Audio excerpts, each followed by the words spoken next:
বিমল তার বিছানায় বসে চিন্তা করছে সে একবার তার গ্রামের বাড়ি থেকে ঘুরে আসবে। তাই সে এটা ঠিক করেছে আজ অফিসে গিয়ে তার বসের সঙ্গে কথা বলে বেশ খানিক দিন ছুটি চেয়ে নেবে। তাই সে অফিসে উদ্দেশ্যে বেরিয়েছে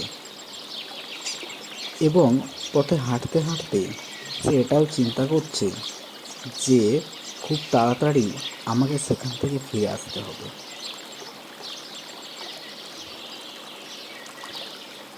বিমলের পরিচয়, বিমল একজন সাধারণ ছেলে, চাকরি সূত্রে সে শহরে থাকে।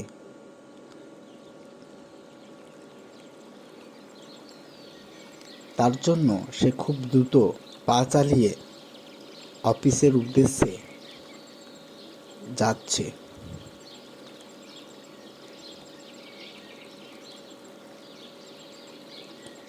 বিমল অফিসে পৌঁছানোর পর, স্যার আমাকে কয়েকদিন ছুটি দিলে ভালো হয়, গ্রামের বাড়ি যাব। তা বেশ, তো কয়েকদিন ছুটি নাও, যে গ্রামের বাড়ি থেকে ঘুরে এসো। আর হ্যাঁ, তাড়াতাড়ি আসবে, এদিকে আবার অফিসের খুব চাপ।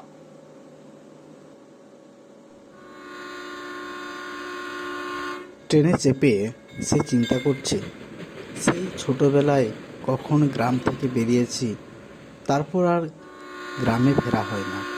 বিভিন্ন কাজের চাপে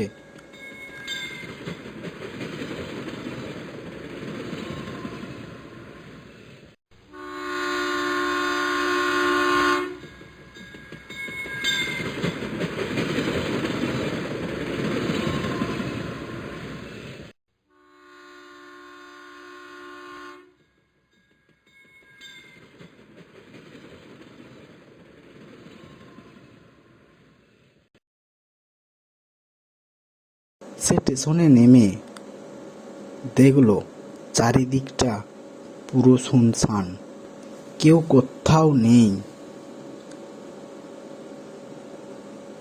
পুরো স্টেশনটা খালি পড়ে আছে।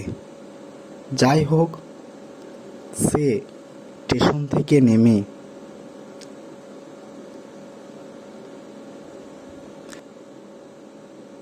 বিমল ঠিক করলো যে এইবার একটা গাড়ি বা কোনো কিছু ধরে সে তার নিজের গ্রামে যাবে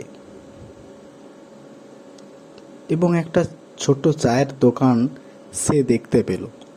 সেখানে গিয়ে বিমল তাকে জিজ্ঞাসা করলো, আচ্ছা, এখান থেকে বিমলপুর গ্রাম কতটা রাস্তা বলতে পারবেন?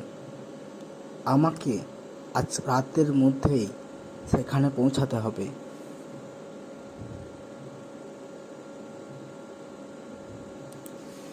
বাবু, এই রাস্তা দিয়ে এত রাতে আপনি সে পথে যাবেন না, বুঝতে পেরেছেন তো? আচ্ছা বাবু, আপনি আসতে এত লেট করলেন কেন? দেরি করেছি কি আর এমনি এমনি? ট্রেনটা হঠাৎ আসতে লেট করেছিল, তাই দেরি হয়ে গেল। তাকে কিছু না বলে সে হাঁটতে শুরু করলো তার গ্রামের দিকে। অবশ্য তখন সন্ধ্যা হয়ে গেছে। তার এক সামান্য গা শিহরণ করছে, কিন্তু তার উপর তিনি অতটা তোয়াক্কা না করে সে গ্রামের রাস্তা দিয়ে হেঁটে চলেছে। কিন্তু বিমল এখনো জানে না যে বিমলের সঙ্গে কি হতে চলেছে। যেতে যেতে বিমলের মনে হলো যে তার পেছুতে যেন কেউ আসছে। সে হঠাৎ থমকে দেখলো তার সামনে একটা কঙ্কাল। সে চিৎকার করতে পারছে না, যত জোরে জোরে চিৎকার করছে ততই তার গলা চেপে বসছে। সে যত দ্রুত সম্ভব দৌড়াতে শুরু করলো। দৌড়াতে দৌড়াতে তার প্রাণ বন্ধ হয়ে আসছে। তারপর বিমল